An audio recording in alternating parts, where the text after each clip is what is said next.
ولم يكن اسمك ينطق، بل كان يستحضر كخطيئة لذيذة تهب من جهة الروح. لم يكتب في الأوراق الرسمية، بل فوق تعاقب اللحظات. فكل ختم يضغط على صدى اسمك يزيح العالم بضع مليمترات عن مساره. ومن العمق حيث الحنين يبتلع الخطى تهب لغة تشبه مخطوطة قديمة ملطخة بالدموع والابتسامة والوقت. زمن يرفض المضي وسلالات تجر خطاياها خلف عربات من الملح. وحين تبلغين هذا النبض من دمي فاعلمي أنك ما عدت تقرأين تاريخ ارتجافي، بل صرت جزءا من ذاكرة استيقظت لتوها.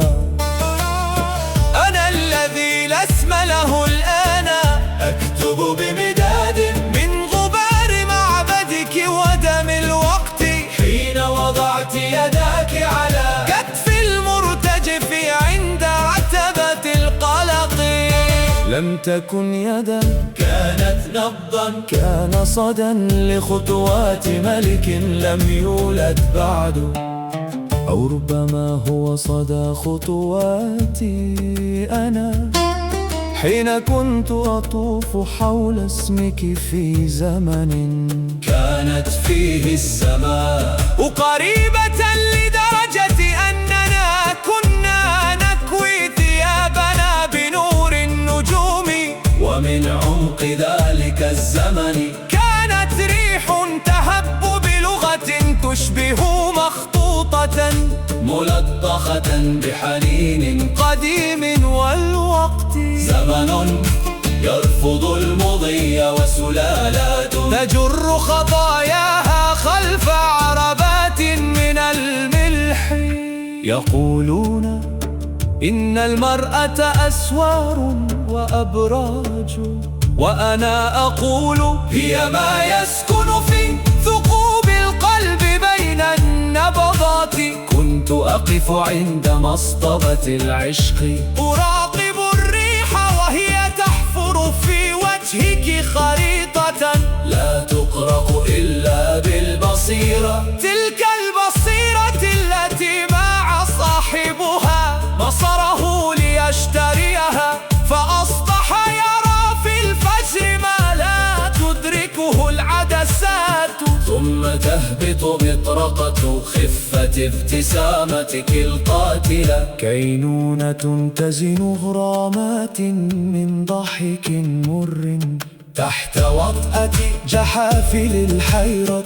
وصمت نقي يلمع من عيونك كالثلج. في تلك اللحظة انزاح العالم عن مساره. رأيت بعيني المغمضتين أن روحي باتت معلقة في حبل من صمت يربط شرايين دمي بدمك. ومن خلال هذه الشرايين يتدفق العشق ليس كأحداث بل كأنفاس شقية بالحنين. لم أكن أخطو على أرض وعرة، كنت أخطو على وجه إلهة نائمة تحت أقدام الجبال.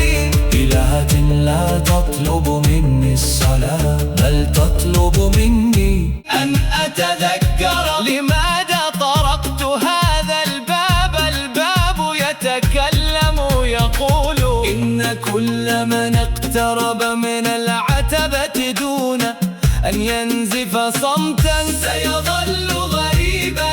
وأنا الكاهن الذي باع بصره ليشتري يقين العتمة المضيئة أسمعك تقولين لا تبحث عني في الأوراق الرسمية، ابحث عني في الفراغ الذي تتركه اليد في قلبك حين تربط على كتفي.